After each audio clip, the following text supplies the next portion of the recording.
I've spent over a year with this GR86 and now it's time to decide, do I keep it or should I find something new?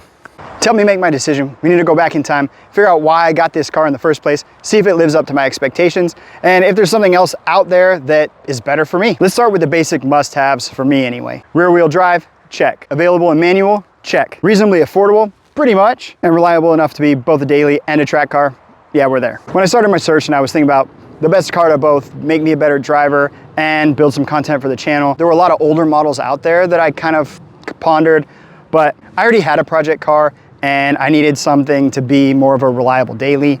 So in the price range I was looking at, it was really this or Miata. Now this is a review, not a comparison with the Miata, so I'm not gonna spend a bunch of time talking about it, except for I wanted rear seats. I know they're small, but in a pinch, at least I can throw a third person back there for a short time if I need to. And I just appreciate the looks of this car over the Miata. As far as looks, that's where we'll start, with the styling. Styling is obviously subjective. There are plenty of people out there who bought PT Cruisers and Cybertrucks and Pontiac Aztecs, but here's what I like about the GR86. It holds the general proportions of a classic sports coupe with the longer front, the shorter rear, really squat and low. The way they took the first gen and, in my opinion, made it even better. None of the lines or curves end abruptly and everything follows into something else. Cutouts and vents are functional, still beautiful. At first glance, it all looks intentional. This Toronto edition, along with a lot of the other special editions, I think just flow really well. You've got here the red on black in the interior and then the black on red exterior. Every time I see one of these, I think that's a good looking car. In this aspect, it beats more expensive cars like the new Z and the most recent Supra. I know this is all subjective, but in my opinion, it's one of the best looking cars out there in this, even close to this price range. I've put just over 7,500 miles on this car, most of it on my road trip to California. Over that long period, it was very comfortable and I didn't have any issues of being sore or needing to kind of move around a little bit. The seats hug you pretty well. If you're a bigger guy, it may be a little issue. If you're a smaller guy, it's gonna hug you real tight. I'm somewhere in the middle and they're pretty comfortable for me. Day to day, you know, every chance I get, I try to find some back roads and some twisties to get on and enjoy myself, and it makes my whole day better. 228 horsepower that the car's got is not crazy. It's not gonna blow anybody off the line, but it is enough to have a lot of fun, and you can lose the rears if you try pretty much any time. Now, there is room for some other comforts here. Obviously, the back seats are really small. I've got a car seat in the back sometimes, and that's fine. My wife is small. She fits up front with a car seat behind her. But if you've got 3 or 4 full-grown adults, it's not happening. 3, maybe for a very short period of time. I like all the information I can get on the heads-up dash. The only one I don't really like is my gas mileage. I get about 25.5 miles to the gallon because it's a lot of stop and go traffic and then being at the track. Before I went to California, I was averaging about 26 miles a gallon. And then over that trip, it jumped to like close to 30 just because it was all freeway, not a lot of traffic. And then I had one track day and it was right back down to 26. And since then, it's just kind of been hit or miss. I haven't driven it much on the freeway. So it's been city commuting and then the track. And so it's just kind of working its way down. It's not bad, but you know, that's what you get. Honestly, driving it day to day, the biggest issue I have is just because it's a small car, a lot of people don't see you when you're driving. So you gotta be cautious. I drive with my headlights on all the time and just be vigilant. On track is where the GR86 really shines. Handling is really good and you can find yourself ducking into corners pretty well. That's a great thing because, as mentioned before, the car's not that fast, but it is quick. As long as you can keep momentum into corners, you can put in really good times around the track. You're not gonna keep up with a Corvette or a Porsche that has a driver behind the wheel that is roughly as skilled as you are, but you might be surprised as you drive a little more on the track and learn a track and build your skills up that you will be catching these cars if they've got novice drivers behind the wheel.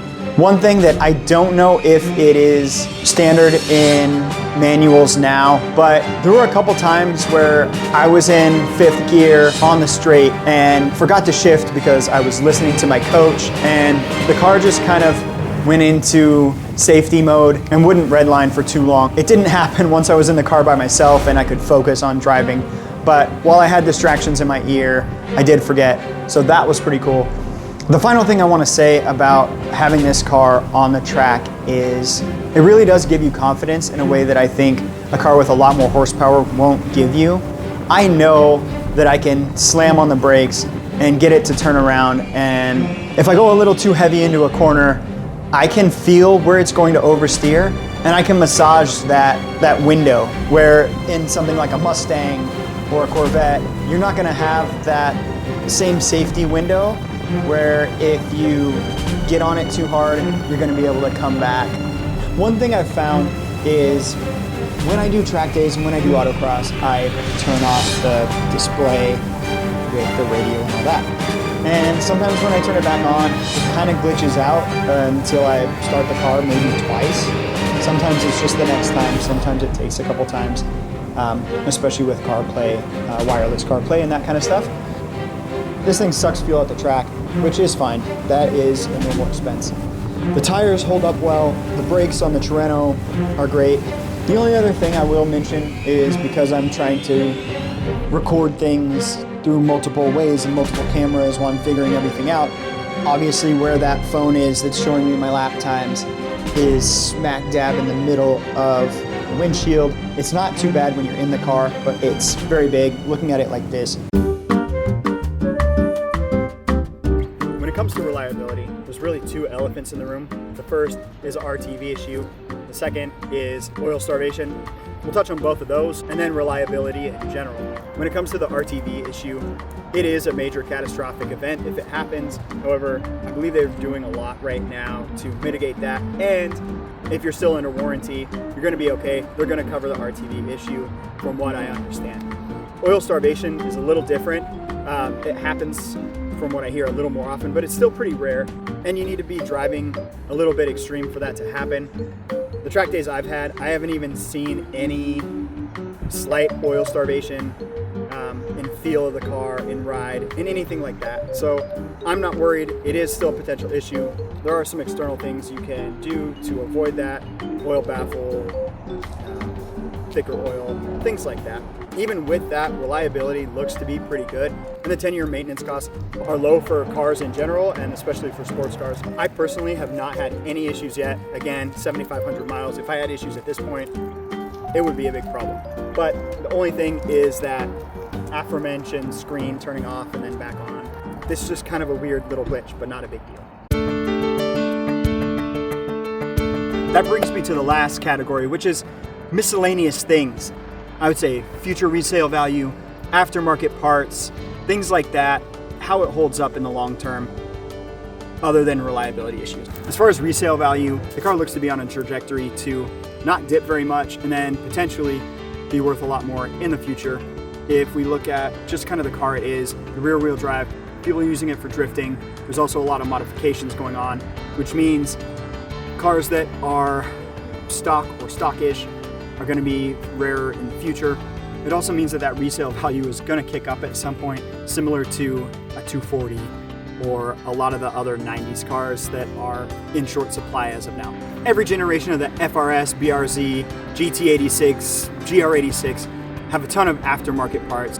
So that means there's a lot of options out there. It also means that you can probably find a lot of stock parts on that secondary market. I plan to keep this one pretty much OEM plus. I might add a few interesting things, but with the Brembos, with the slightly upgraded suspension, and the overall look and feel of the car. The last thing I want to touch on is the community. There are forums, there are a ton of people with these cars that are talking about these cars and excited about these cars. And that's a huge draw for me.